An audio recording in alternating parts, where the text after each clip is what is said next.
Kamel Zik, le 17 juillet dernier, il a donné instruction ou il a imposé à tous les autres ministères du gouvernement des nouvelles mesures que nous avons qualifiées de folles, limiter et restreindre grandement, pour ne pas dire interdire carrément, plusieurs activités d'importation des entreprises algériennes. Les importations de services sont bloquées, tout bonnement.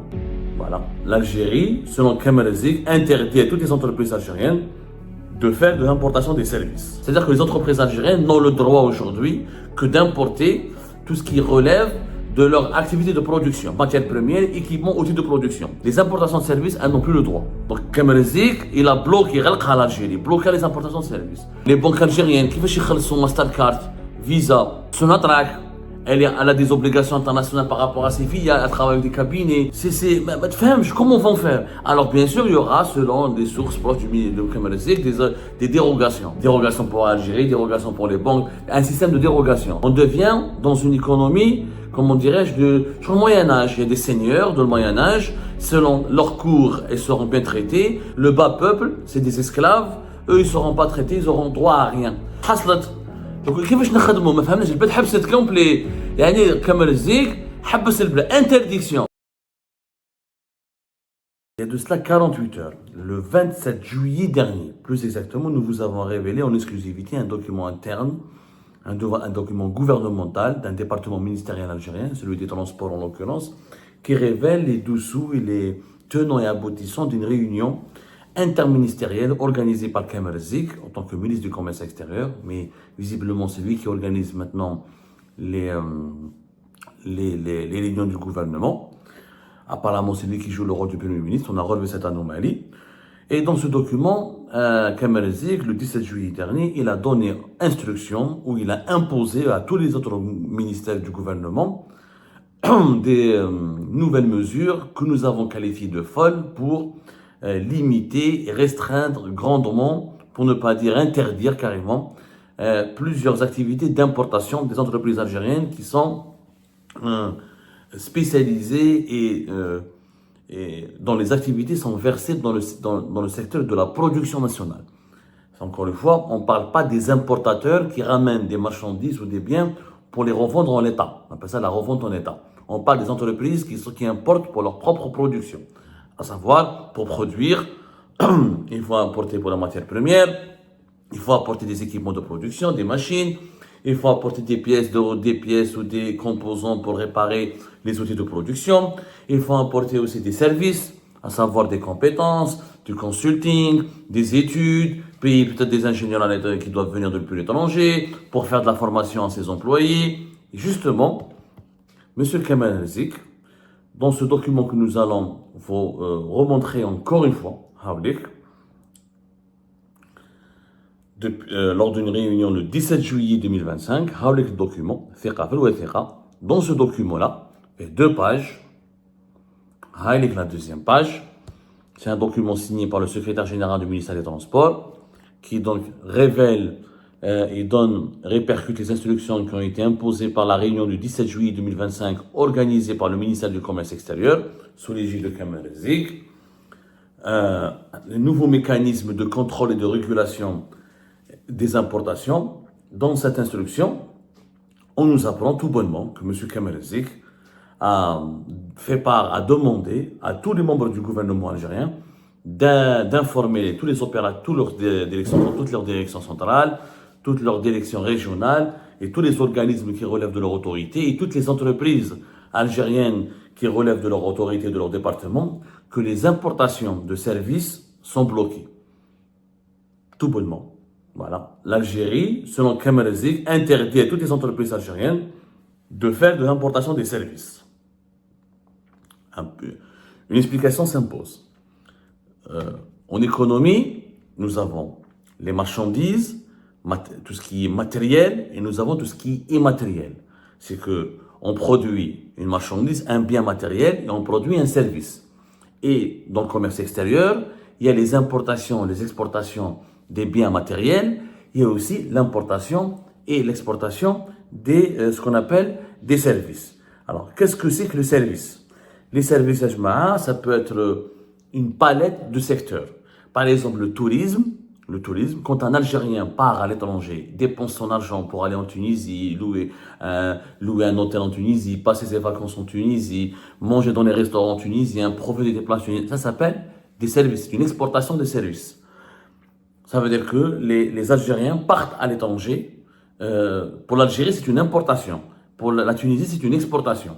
C'est-à-dire que quand les Algériens partent à l'étranger et dépensent leur argent pour leurs vacances, c'est des services. C'est l'argent, le touriste algérien, il lui-même un service, est une prestation de service au profit des hôtels et des restaurants et du tourisme tunisien. Le transport, les compagnies internationales, Air France, Emirates, Transavia, Qataria, Lufthansa, les compagnies, quand ils viennent en Algérie, ils prennent des passagers, des voyageurs algériens pour les emmener pour les destinations pour lesquelles ils ont payé un billet d'avion. Ça s'appelle des services. Ça, c'est un service. L'Algérie importe un service parce que les compagnies étrangères, il faut les payer et l'Algérien achète son billet en dinars, mais à la fin de l'année, les compagnies étrangères, ils ont le droit ou l'Algérien a l'obligation de leur donner leur part en devise. Mais ça s'appelle une importation de service. Le fret maritime, les bateaux, quand on loue un bateau, par exemple, pour ramener les marchandises, c'est CMA-CGM qui contrôle 80% du marché algérien, lui, il ramène les conteneurs des produits qui sont importés par l'Algérie depuis l'étranger. Ça s'appelle des services. Ça, c'est une importation de services. C'est-à-dire, j'affrète un bateau pour ramener la marchandise. Les services financiers. Les banques algériennes, pour avoir, par exemple, une carte Mastercard ou Visa, les banques algériennes, ils payent des frais de service auprès des organismes internationaux et américains qui sont Mastercard et Visa.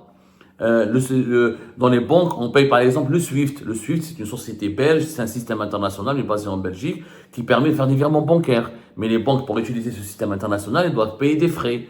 Donc, ça, c'est des services qu'on importe. Les services informatiques, importer un logiciel depuis l'étranger, ça, c'est un service. Recourir à une boîte étrangère pour faire du consulting, ça, c'est un service. Les brevets. Il y a des produits, par exemple, ou des technologies qu'on ne peut pas utiliser parce qu'ils sont brevetés. C'est-à-dire que leur propriétaire, leur inventeur t'impose de payer un droit pour pouvoir les utiliser. Ça peut être dans le domaine du pétrole, dans le domaine du gaz, dans le domaine de l'industrie alimentaire. Il y a plein de brevets qu'il faut payer. Il y a la publicité, quand par exemple on recourt à payer un média étranger pour faire de la publicité, payer un organisme étranger pour faire des services juridiques, pour des études de marché. Ça, c'est ça l'importation des services. Et elle fait partie intégrante de l'économie mondiale. Il n'y a pas un pays qui n'importe pas les services. Il n'y a pas un pays qui n'importe pas les services. Alors, qu'est-ce que c'est que les importations de services en Algérie? En Algérie, le dernier chiffre, 2023, l'Algérie a importé pour 8,7 milliards de dollars de services. Tout ce que je vous ai raconté là, les services juridiques, les prestations pour les transports, les conseils à l'étranger, les activités des banques, etc., ça nous coûte les importations de services 8,7 milliards de dollars. C'est pas énorme pour un pays de presque 50 millions d'habitants, pratiquement 48 millions d'habitants. Quand on revoit les dernières années, les importations de services sont restées stables. Il n'y a pas eu d'augmentation ni de baisse terrible. En 2019, c'était presque 9,9 milliards de dollars. En 2020, c'était 7,4 milliards de dollars. 2021, 6,9. 2022, 7,9. 2023, 8,6. Donc on a toujours importé entre 7, 8 et 9 milliards de dollars de services. C'est pas un énorme budget. Et quand on voit que dépense l'Algérie pour ses services, où est-ce qu'on dépense? Quels sont ces services que nous importons depuis l'étranger? 41% c'est du transport. 41% des transports. Le transport, c'est les compagnies aériennes étrangères, les compagnies maritimes, de fret maritime qui met CMA, CGM pour ramener, ça si on n'a pas le choix, 90% du marché, même pas plus, 95% est dominé par des armateurs étrangers. La CNAD ou les entreprises publiques, nous avons quelques navires, ça ne suffit pas pour ramener nos marchandises, le blé, les matières premières, l'agricoles, tout ce que nous importons, les produits finis, etc. On les ramène sur des bateaux qui appartiennent à des armateurs étrangers. Donc 41% de nos importations, pardonnez-moi, 41% de nos importations de services, c'est les transports. Et ça, on ne peut pas s'en passer. On en parlera dans un petit moment. Il y a aussi les services aux entreprises, 30%, tout ce qui est consulting, ingénierie. Une entreprise algérienne, elle a besoin de payer un expert étranger pour former ses employés, pour maîtriser une machine. Parler des machines qui est dans les usines algériennes que nous connaissons, que nous n'avons pas, nous on fabrique pas les machines. Quand elles tombent en panne, il faut ramener des réparateurs. Il faut assurer, par exemple, les usines algériennes, les sociétés algériennes, quand elles achètent des outils de production, leurs vendeurs, leurs fournisseurs à l'étranger, il y a un service après-vente pour lequel ils doivent payer. Donc ça, c'est des services aux entreprises. Ça peut être surtout de l'ingénierie, réparation, entretien des machines, fourniture de composants, formation. C'est 30% des importations de l'Algérie en termes dans la balance globale des importations des services. Et vous avez le tourisme, c'est 9%. 9%, c'est les importations de services. Le tourisme, c'est les Algériens qui partent à l'étranger, qui dépensent, qui prennent l'argent du pays pour aller dépenser à l'étranger, comme en Tunisie, comme en Turquie, etc. Ça, c'est 9%, ça représente 9% de nos importations de services. Nous avons les technologies de l'information et de la communication. Les logiciels informatiques, les nouvelles technologies, il y a de la 5G, les licences 5G, les outils, tout ce qui est logiciel informatique, tout ce qui est data, tout ce qui est données numériques, tout ce qui est nouvelles technologies que nous devons acheter à l'étranger parce qu'on ne fabrique pas les nouvelles technologies, parce qu'il faut les acheter, parce qu'encore une fois, c'est des brevets, surtout c'est des technologies qui sont inventées par des grandes sociétés internationales, et les achats de ces technologies, le financement de ces technologies pour les transférer vers l'Algérie, c'est 3,7%. La construction, 2,9%. Les sociétés étrangères qui viennent en Algérie pour construire, etc., c'est des services. Donc, c'est 2,9%. Les services financiers, 2,6%. Les banques algériennes, qu'elles soient privées, étrangères ou algériennes étatiques, elles doivent payer des prestations à l'étranger pour avoir les cartes Visa, les cartes Mastercard, utiliser le SWIFT, utiliser des plateformes ou des outils financiers internationaux. Les droits de propriété intellectuelle, c'est 1,6%. La culture, c'est 0,9%, payer les artistes étrangers qui viennent en Algérie, etc., faire des spectacles, etc., ou acheter des films à l'étranger, etc. Et les services gouvernementaux, 7%. L'État aussi importe les services. L'État est un importateur.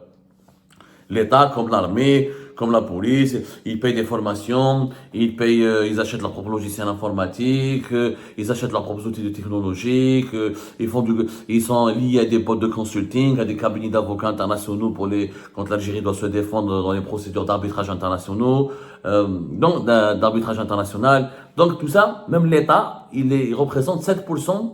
Les services gouvernementaux représentent 7% des importations de services. Et tout ça, ça nous fait entre 8 et 9 milliards de dollars. Ce qui n'est pas énorme pour un pays de presque 50 millions d'habitants. Et bien tout ça, ça a été bloqué par Kamal Zik. Tout ça, si on prend le document de Kamal Zik, clair, il dit, conformément à l'instruction du ministère du Commerce intérieur de la régulation du marché numéro 1530 en date du 16 juillet 2025, les opérations d'importation sont exclusivement réservées aux activités de production. Toute autre opération d'importation constitue une infraction à cette règle, entraîne des sanctions prises par les départements ministériels concernés. C'est-à-dire que les entreprises algériennes n'ont le droit aujourd'hui que d'importer tout ce qui relève de leur activité de production, matières premières, équipements, outils de production. Les importations de services, elles n'ont plus le droit. Donc, Kamal Zik, il a bloqué l'Algérie, bloqué les importations de services. Donc, comment Air Algérie, par exemple, peut payer les frais pour sa billetterie qui sont liés à des logiciels, à des plateformes internationales? Comment elle peut payer pour intégrer des organisations internationales comme IATA, par exemple? Ou Air Algérie, elle doit payer des frais. Exemple, les banques algériennes, qui veulent son Mastercard, Visa, comment ils vont faire tout ça? Comment ils vont faire? Qui veut surtout les grandes compagnies, Sonatrach, elle a des obligations internationales par rapport à ses filiales, elle travaille avec des cabinets, elle travaille avec des cabinets d'avocats à l'étranger, elle travaille avec comment on appelle ça, avec des associations internationales, elle travaille avec des bureaux de consulting, elle a des partenaires à l'étranger dont elle importe des services, des études de prospection, certaines technologies dont le forage, etc. Il faut les payer, c'est une importation de services. Sonatrach, comment elle va travailler? Et on peut dupliquer ça à l'ensemble de toutes les entreprises algériennes. Je parle d'Air Algérie, de Sonatrach et des banques algériennes. Les banques algériennes, ils vont faire comment? Comment tu vas payer Visa ou Mastercard, les organismes internationaux qui mettent Visa, comment tu vas les payer pour les avoir, pour pouvoir les utiliser? Pour le pouvoir, parce que l'Algérie ne les fabrique pas, il faut au moins les importer depuis l'étranger. Et quand on peut les fabriquer localement, ce qui n'est pas encore le cas, il faut payer des frais de service pour que Visa te valide tes cartes, pour que ce ne soient pas des cartes piratées ou frauduleuses, qu'elles soient reconnues par le système de paiement international. Donc,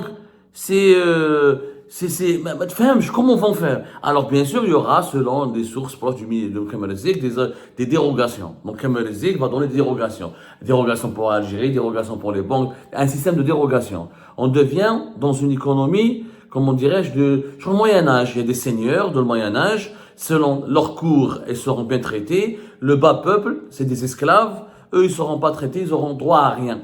Donc, certains acteurs économiques et certaines entités économiques auront le droit à des dérogations. Les autres n'auront pas le droit à des dérogations. Je sais pas comment les autres vont être traités. Tu peux pas importer ça. Donc, la société algérienne, elle a une machine.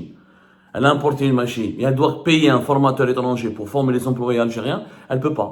Ce formateur ne peut pas te payer, il ne peut pas venir.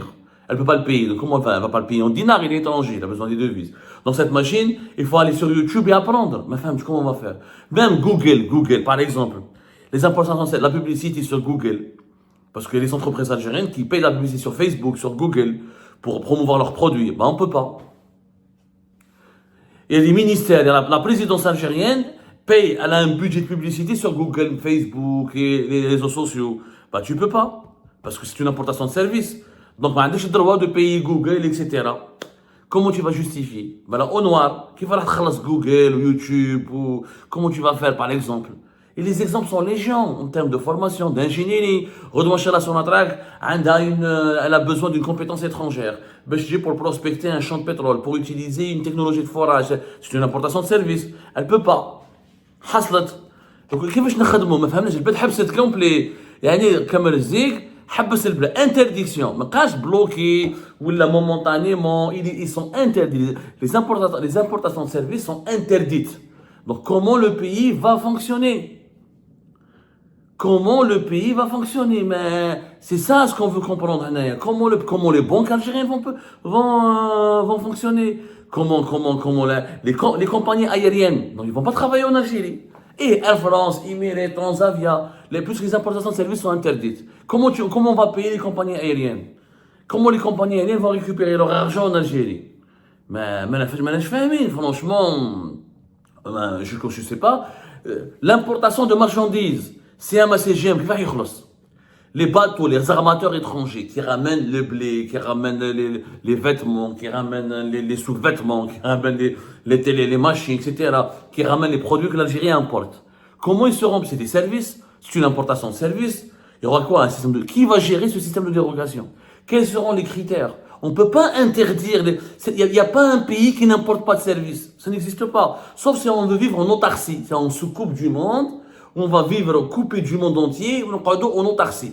C'est-à-dire, on va vivre comme l'ère primitive. Tu peux pas. On a besoin de bateaux étrangers, d'avions étrangers, de technologies étrangères, de prestations financières étrangères, de formation, d'ingénierie qui vient de l'étranger. Ça s'appelle la mondialisation. Le monde entier est connecté. Le monde entier est connecté. On a besoin d'utiliser Google, d'utiliser Facebook, d'utiliser Internet, d'utiliser... Le gouvernement lui-même, il importe des services. Lui-même, le gouvernement importe les services. Comment on va faire?